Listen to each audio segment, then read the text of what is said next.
This episode of The Reality Check is brought to you by HelloFresh. Forget takeout. HelloFresh delivers all the ingredients for delicious, healthy meals anyone can prepare at home in less than 30 minutes. And HelloFresh is giving our Canadian checkers 50% off their first order. Go to hellofresh.ca and use promo code REALITY50 to get 50% off your first order. That's hellofresh.ca, promo code REALITY50. This episode of The Reality Check is brought to you by FreshBooks. FreshBooks is a ridiculously easy-to-use cloud accounting software for small business owners that saves you time and gets you paid faster. Now used by over 10 million people worldwide. For your free 30-day trial, go to freshbooks.com/therealitycheck and enter Reality Check in the How Did You Hear About Us section. This is your Reality Check.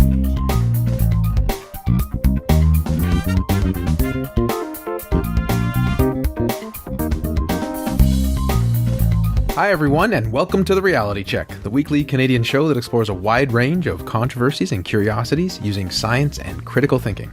This is the show for October 30th, 2017, and I'm your host, Darren McKee. With me, as usual, are Adam Gardner.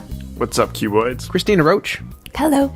And producer Pat. A very sick producer Pat says hello. We have a great show for you today. Pat and Christina have an interview with Dr. David Stukus, who is a pediatric allergy and asthma doctor. And then Christina is going to talk to us about meeting some superheroes of the Skeptic world. But first, Adam, does sugar cause diabetes? Great question, Darren. Funny that you asked me that. A couple of weeks ago, Christina did a segment highlighting the relative dangers of vending machines and sharks. Darren made a passing remark that the vending machine may kill people through diabetes. And I laughed. We got feedback from this on Twitter from listener Kelly, who said, "Dude, a diabetes joke? Really? I listen to TRC for facts, not recirculated medical myths. Heredity, age, and obesity are some risk factors for developing type 2 diabetes. Cause of type 1 is not known." And then she left a link to the diabetes website. So thanks for the feedback, Kelly. You see, the problem is that sometimes we here at The Reality Check, we run low on ideas. So we like to generate our own content by perpetuating myths like this on the show. It's a perpetual motion machine. Yeah. Or sometimes we just like to make jokes. Yeah. And a lot of them just don't make it on the podcast. Yeah, that's true as well. So, alas, this feedback was quite familiar to me. Many years ago, because we've been doing this show since I was a toddler, really, we were talking about chocolate bars, and I made a similar joke as this because I, like many people, believed that sugar was the cause of diabetes. In this case, I believed it to be a large factor in type 2 diabetes. At the time, we got feedback from a listener that basically said, sugar wasn't a cause, but obesity was. Now, I responded probably rather defensively, because I was a different person at the time, that sugar caused obesity, but ultimately this was just me, having a bit of a reaction, and it wasn't really what I had meant by the joke, so the criticism was completely legitimate. I think I covered it in one of our 100 episodes or something like that as mistakes we've done, but I never did a proper segment on it. So, what's really going on here? What really causes diabetes? And if it isn't sugar, why do so many people seem to think that there's a link with sugar? First, let's get a few diabetes basics out of the way. There are three main types of diabetes. Type 1 diabetes is sometimes referred to as juvenile diabetes, and this is caused by the pancreas failing to produce enough insulin. Despite the name juvenile diabetes, which is now somewhat antiquated, type 1 diabetes can affect children and adults, although it is more commonly manifested in children, which is different from type 2 diabetes. The exact causes of type 1 diabetes are not known, but there are genetic factors. Obesity is not a factor in type 1 diabetes, and it can just as much affect thin or average weight people as overweight people, and sugar is not a factor here at all. Type 2 diabetes is probably the one people are thinking of when they make the sugar link, and it is a more common type of diabetes affecting some 90% of diabetes patients. It's caused by insulin resistance. There are genetic and lifestyle factors which are linked to type 2 diabetes. Other factors such as age and ethnicity also come into play. The main lifestyle factor is, as I mentioned, obesity. This also includes lack of physical activity, poor diet, stress, and urbanization. So more specifically, excess body fat rather than simple obesity appears to be a large factor, though this varies with ethnic groups. So, what about sugar? Some studies do suggest that sugar may be a factor, and other dietary factors such as the type of fats consumed and even rice consumption can also be at play. That said, these aren't the primary cause, and these links aren't as well established as the obesity link. Now, the third type of diabetes, which we do not call type 3 diabetes, is gestational diabetes, which occurs only in pregnant women. So it has a number of causes. As with type 2 diabetes, these include genetic factors and obesity, though there are many other factors as well. One of them being you need to be pregnant. Adam, for that third type, during pregnancy, does it mean it only occurs during pregnancy, or it starts in pregnancy and continues afterwards? So gestational diabetes, to my understanding, occurs during the pregnancy, and then it's done once the child is born, but it can come back during future pregnancy. So one of the major risk factors of gestational diabetes is having had gestational diabetes in the past. And there are also some health complications which can be passed on to the child after gestational diabetes, which is why they monitor for it and why they treat and deal with it if it happens. So what is the actual sugar link? Some research suggests that there is a dietary link between sugar and diabetes, but it doesn't appear to be that large. One such study suggests that for every 150 kilocalories per person per day in sugar availability in a country, now this isn't measuring the actual individual consumption, but just availability in that country, in that culture, it shows that there is a 1.1% increased risk of diabetes when ruling out other dietary factors. So a 1.1% increased risk for every 150 kilocalories of sugar available in the diet in that country. The numbers for body fat, on the other hand, were considerably higher. For people of Chinese and Japanese descent, excess body fat was associated with 30% of cases. For people of European and African descent, body fat was associated with 60 to 80% of cases. And in Pima Indians and Pacific Islanders, body fat was associated with 100% of cases. So to simply say that sugar causes diabetes isn't accurate, as obesity is a large factor, but while sugar causes obesity, there are a lot of other things which cause obesity, which don't seem to have that diabetes baggage associated with. So, why do people, such as two hosts on the Reality Check podcast, have this idea that sugar causes diabetes? Well, simply put, diabetes is all about sugar. Diabetes is a metabolic disorder characterized by high blood sugar over a lengthy period of time. You could say that sugar is the result, not the cause, of diabetes. Diabetes causes frequent urination, thirst, and hunger. Having high blood sugar as a result of consuming a lot of sugar can have some of the same symptoms. Your body generates insulin to regulate your blood sugar level if you are not diabetic. A treatment for patients with diabetes may include insulin to help reduce or control levels of blood sugar. Now, diet is important for people with diabetes, and sugar is always a major consideration in that diet. A patient must avoid having too much sugar, which could cause high blood sugar. So if someone with diabetes has their condition worsen because of sugar or needs to avoid sugar, that might contribute to this idea that sugar was the cause of getting that diabetes in the first place. In contrast, in cases where a patient has low blood sugar, this must be increased by eating to increase blood sugar. So sometimes you'll see someone's hypoglycemic with low blood sugar. They'll drink some orange juice or something like that.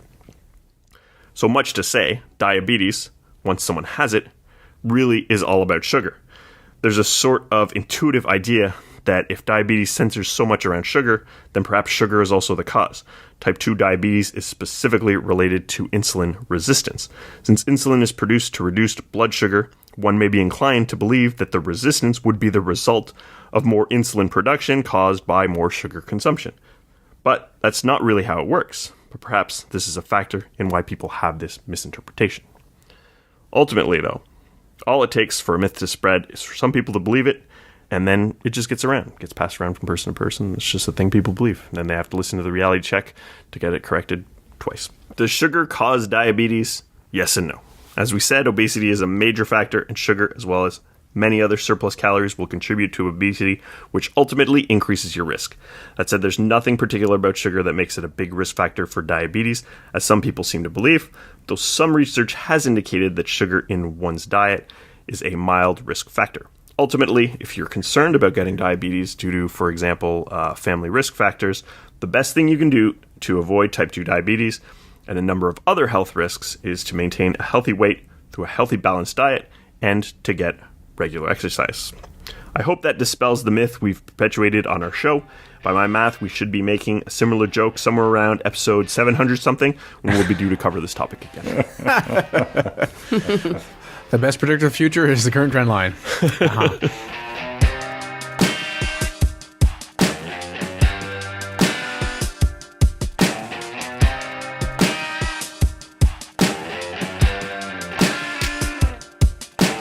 Thanks, Adam, for looking into that popular belief, which I think I kind of had. And now we turn to Pat and Cristina for part 1 of our interview with Dr. Stukus, where he addresses a lot of listeners' questions. Dr. David Stukus is a pediatric allergy and asthma specialist at Nationwide Children's Hospital. He's a spokesperson for the American College of Allergy, Asthma, and Immunology and a board member of the Asthma and Allergy Foundation of America. He is also a strong advocate of science-based medicine on Twitter, where he tweets from his handle at AllergyKidsDoc. And we are so stoked to have him on the show today. Welcome to the Reality Check. Thank you so much, Cristina. I'm a big fan, and I'm honored to be here today. Wow. That's nice to hear. Well, just before we start, I just wanted to mention that in preparation for our interview, we watched your 2017 TED Talk, Twitter Has Made Me a Better Doctor, and it was so great. We will definitely put a link in our show notes so listeners can check that out. I appreciate that, and I had so much fun giving that talk, and that's who I am. It was just it was from the heart, so thank you for the feedback. I appreciate that. So let's start with the basics. Can you tell us what is an allergy? This is a really important concept for people to understand because a lot of people may suspect that they have an allergy when actually they may just have a sensitivity or just have symptoms unrelated to exposure. An allergy develops when your body forms an immune response against an allergen. And what that means is you form an antibody called immunoglobulin E, which is abbreviated as IgE. And when you form this IgE against an allergen, which can be a food or an airborne allergen such as cat dander or tree pollen, then every time the body's exposed to that allergen, then the IgE molecules will unlock certain cells in the body, which release chemicals and cause symptoms. So it's really important to understand that an allergy is an immune response directed against a specific allergen. Okay. Well, so as I mentioned to you via email, we posted on our socials that we would be interviewing you, and quite a few listeners actually wrote in, and we affectionately call our listeners checkers. They posted some great questions, so you were kind enough to agree to take some of those on. So Matt asked, how are allergy tests conducted? Are they effective for young children? And what are the most common child allergies? That's a great question. So for allergy tests, we're really trying to detect the likelihood that somebody has an allergy. The clinical history of symptoms upon exposure, reproducibility every time they're exposed, is the most important part of the entire evaluation. Because if your history is highly suggestive, that alters our pre-test probability on the testing. Mm-hmm. There are 3 different ways to determine whether somebody has an allergy. In the office setting, we'll often do something called a skin prick or scratch test, and that's where we place a drop of liquid allergen on the skin, usually the upper back of the forearm, and we just gently scratch through the top layer of the skin. What that does is that introduces the allergen to those IgE molecules that are bound to the allergy cells called mast cells. If IgE is present and unlocks the mast cells, a chemical called histamine is released, which basically causes itching, redness, and swelling, or a hive. Right. About 15 minutes later, you look at the size of the hive, and the size of the hive will help predict the likelihood that an allergy is present. Another way to test is by simply measuring the level of specific IgE towards an allergen in the blood. You do a blood test, you get a range essentially from 0 to 100. The higher the number, again, tells you it's more likely that you may have an allergy. We'll talk about interpretation of tests in a second. And then the last way is by direct challenge. So we do this all the time with oral food challenges, and this is actually one of the best parts of my job.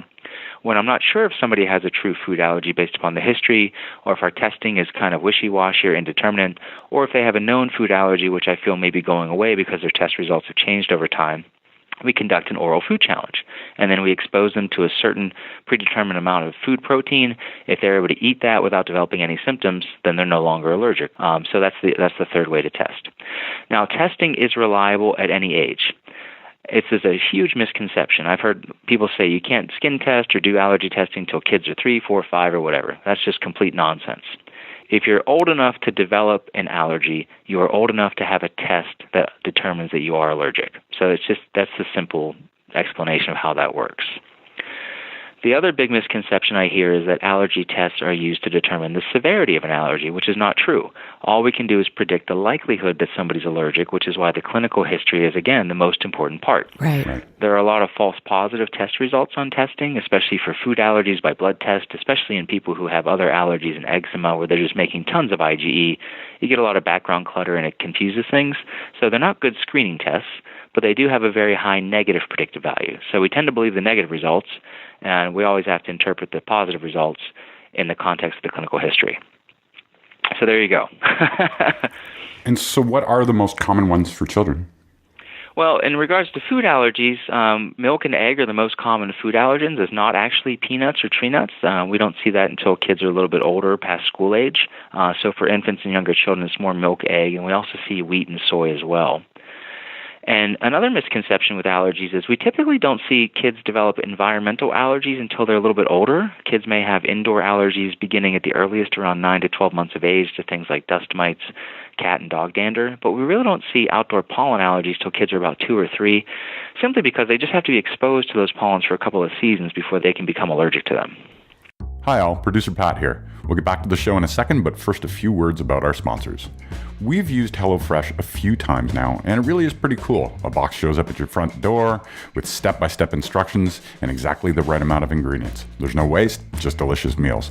They do all the planning and shopping, you do the cooking. If you want to give it a try, HelloFresh is giving our Canadian checkers 50% off their first order. Go to hellofresh.ca and use the promo code REALITY50. Hey checkers, if you're a freelancer or small business owner like me, you know how much accounting can suck up valuable time. FreshBooks makes ridiculously easy-to-use cloud accounting software that simplifies things like invoicing, tracking expenses, and receiving payments online. You can even take photos of receipts on your phone using FreshBooks mobile apps to make claiming expenses easier. Right now, you can try a 30-day unrestricted free trial with no credit card required by going to freshbooks.com/realitycheck and typing reality check in the How Did You Hear About Us section. All right, back to the show. Well, speaking of peanuts, they seem to be one of those allergies that we hear about a lot. Checker Maria wrote that before moving to North America, she'd never heard of peanut allergies, and that where she's from, peanuts are available everywhere, including for kids. So she wonders why this particular allergy is so widespread and serious here in North America, but seemingly not elsewhere. Is there something to this? So she's right that we do see more peanut allergy in North America, but we're not alone. Australia has, the highest rates in the world in regards to peanut allergy and food allergies, and other countries also share in our misery, unfortunately. Mm-hmm. There are a lot of theories as to why this is without any true clear-cut answers. It could be related to the age of introduction, which we're going to talk about in a little bit in regards to new guidelines, where certain parts of the world, they introduce peanut into the infant's diet very early, before a year of age, and that is likely leading to the prevention of peanut allergy. It may be the way that we produce peanuts in the United States, where they tend to be more dry roasted, and that could potentially alter the allergenicity of the peanut compared to other places like Asia, where they may be boiled. And we may just have higher rates of allergy in general.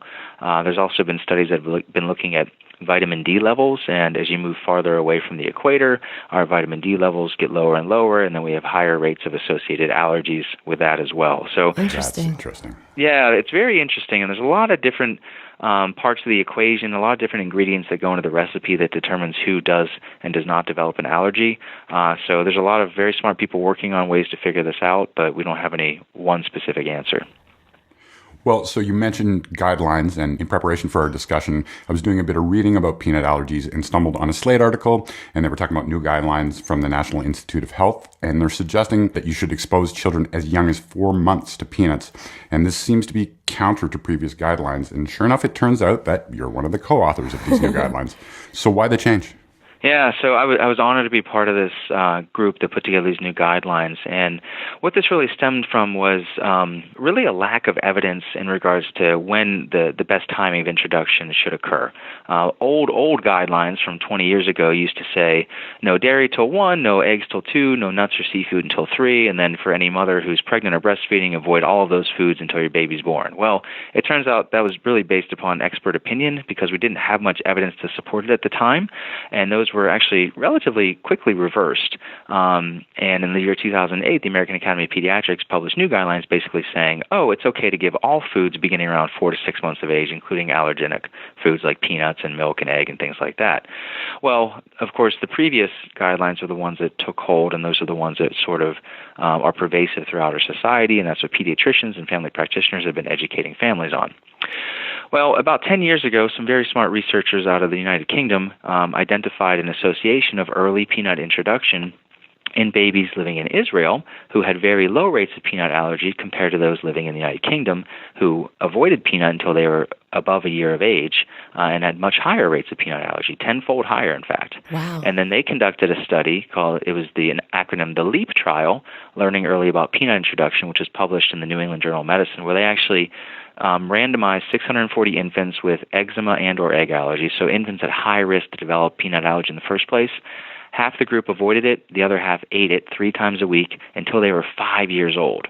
And what they found was that there was an 86% reduction in peanut allergy in the peanut consumption group compared to those that avoided it, for those that had a negative skin test at entry. So that was our first real evidence that early peanut introduction and ongoing consumption really does work to prevent peanut allergy from developing. And since then, we've had additional trials and meta-analyses that have really supported that. And that's really what led to the guidelines. If we wanted to get the word out, we wanted to put together some guidelines that would make sense to pediatricians, family practitioners, and families as well, and provide as much guidance as we can as to who's really at risk that may require evaluation before introduction versus who can just put it in their diet whenever they're ready.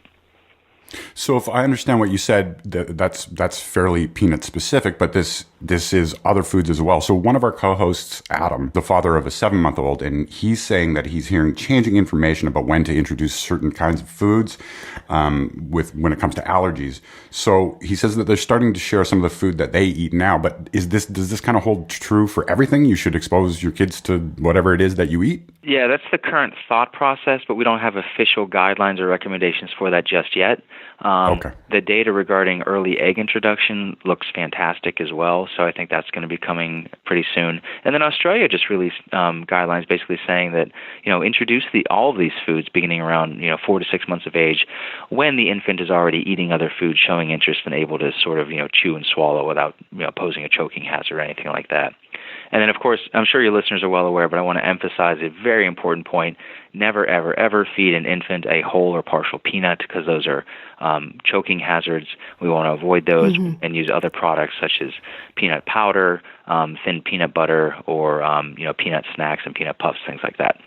That's a hell of a PR campaign to try to get people to rethink all the things that we believe about peanut butter and peanut butter allergies, especially as parents. And I know the last time I covered you on the show, one of the things that you had said that resonated with me is that unfortunately there are doctors that keep perpetuating these myths, even though there's more and more studies coming out now that are showing that, hey, maybe we need to rethink this. Yes, we have, the publication of the guidelines was the easy part. The implementation is the hard part. Yeah. And you're right. And thankfully, we actually have some wonderful outlets that are starting to, get the word out, including articles on Huffington Post and Forbes, New York Times, things like that. So we're slowly but surely getting the word out. And in fact, as we record this, 4 days from now, I'm actually giving one of the plenary sessions at the American College of Allergy, Asthma, and Immunology annual meeting in Boston. And my session is exactly that. It's Implementation 101, how to convince wary caregivers and colleagues about implementation of the guidelines. So we need to get the word out, and the work is just now beginning. Right. As we've discussed so many times on the show with a friend of the show, Dr. Ken Milne, who is the host of the Skeptic's Guide to Emergency Medicine. It's really hard to get a bad idea out, and sometimes really hard to get a good idea in once. Yeah, it takes time. Yes, absolutely.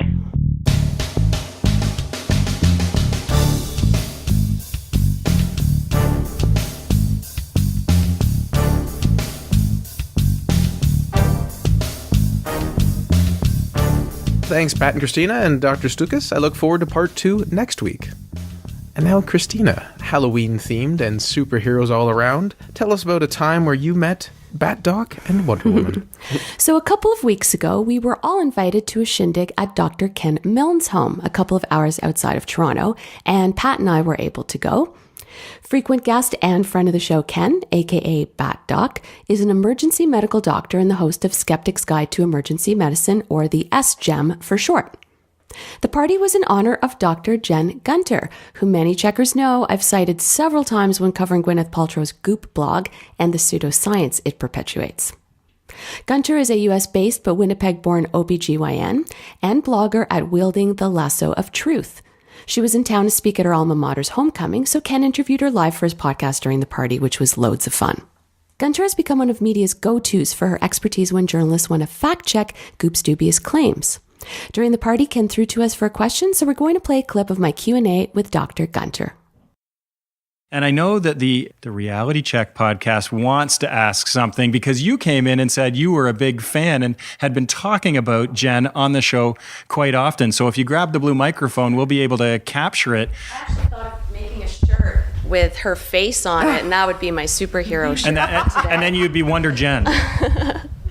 So if you can indulge me for a second, Sure. We do talk about you a lot on the Reality Check podcast, and the listeners know how much I adore you, and I love your blog is just incredible. And I like to take can we swear on this podcast at all? I don't know what will happen with the Facebook Live, but yes, I have editing. I like to take the piss out of Gwyneth Paltrow myself, and of course, you are my role model. So I just wanted to read you something that I read, and I just wanted to corroborate it because we are a fact-based podcast, and I'm quoting you, and I just want to make sure that you said this. So it was based on the fact that Gwyneth, as you know, Truth in Advertising has just called out Gwyneth, which is incredible, and I wanted to ask you your thoughts on that in a second, but... So she was on Girl Boss Radio, and she said, "I wish that people would actually read the article or do their homework before they are vitriolic about it. A lot of times they're not even addressing what's on the website, especially because we encourage discussion and we love the back and forth and we love different points of view." Now, this writer said that she was promptly blocked by the brand when she asked Paltrow about peddling pseudoscience. But then I read that you were asked, and of course I said, I'm a big fan, and you regularly debunk GOOP's unfounded medical claims on your blog, Wielding the Lasso of Truth. And that you had this to say to Gizmodo when asked for a statement about Paltrow's homework comment. "That's effing bullshit, and you can quote me on that."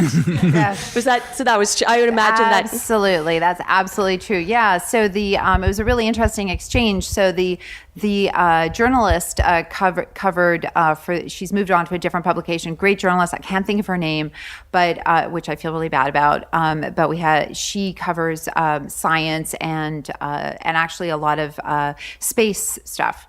And so she was the one who wrote about the body vibes stickers that were on GOOP, that are NASA technology, that aren't NASA technology. And so she actually was blocked by GOOP for asking about that, which is, really you encourage conversation. But yeah, so I did say that. To say that I don't read her stuff it means that she actually hasn't read mine, because there are direct quotes that are lifted. I've read through it multiple times. There's many things that are posted on GOOP that I pass over because it doesn't reach to the egregious enough level to sort of make a comment on. But I read everything, and the thing that bothers me greatly about that kind of comment is that sometimes I'll read 20 articles to source something correctly, because everybody here who does medicine knows that often there's some type of cherry-picked fact that got distorted and misinterpreted. And so I'm fascinated with finding out what that original sort of fork in the road was. Where did that original nugget come from that then was distorted to become this information? So, I'll spend 2 or 3 days sometimes researching a post. Not on jade eggs, because I know all that, because that's what I do every day. I know the science of the vagina. Right. But some of the other things that are maybe a little bit not quite in my area. So yeah, to say that I don't read it would literally mean that she has not read a thing that I write. And also, they've claimed that I'm, using them to leverage my celebrity. And of course, it's pretty funny because I don't sell anything at all. I'm giving information away for free. But I'm not leveraging anything. I'm just trying to get information out there. And if they'd read my posts, they'd know that, I write about GOOP actually a pretty small percentage of the time. So if you looked at, I write a lot about vaccines, I write about reproductive health care, I write about so many other things. So it is absolutely effing bullshit. And she quoted it here. Great. Thanks for losing my iTunes rating. Big thanks to Ken once again for including us. It was so great to meet Jen, and a highlight was the awesome late night chat with Ken and Michael Cruz and Ryan Armstrong from Bad Science Watch. We were reminded how much time and energy goes into the good things that Bad Science Watch and the SGEM do. Now, I highly recommend checking out the full interview Ken does with Gunter on the SGEM podcast. She shares a very personal and touching story off the top about her kids and their inspiration for starting the blog, which I wasn't aware of, and we'll link to it in our show notes. But in the meantime, you can follow Dr. Milne on Twitter at the SGEM, SGEM, and check out his website, thesgem.com. Definitely follow Dr. Gunter at Dr. Jen Gunter and check out her blog at drjengunter.com, GUNTER. Finally, you can follow Bad Science Watch at Bad Science Watch and check out their site, badsciencewatch.ca. Hey, Darren, just before you close out the show, I also wanted to give a shout out, since we're doing that right now, to checker Rebecca Fox. Now, she reached out to us a few months ago asking us to give her some feedback on a first draft of a comic about critical thinking she was working on. And recently, she sent me a final copy, and it's great. So if you want to check it out, you can go to howtobereasonable.com. Thanks, Pat. And thanks for joining us once again, listeners. Adam showed us that sugar does not directly cause diabetes, but can through the process of obesity, which is one of the main risk factors. We had a great interview with Dr. Stukus, and part 2 will be coming at you next week. And Pat and Cristina seems like they had a great time at Dr. Ken Milne's place. Hopefully we can make it next year. But until next time on our show, think better to act better. Peace out, cuboids. Stay classy, not smartassy. Good night, everyone. For show notes or to discuss this episode, visit our Facebook page and website at trcpodcast.com. For general inquiries or to send a topic or parody suggestion, email info@trcpodcast.com. Help support the show by leaving a review on iTunes and liking us on Facebook. Follow us on Twitter at TRC_podcast.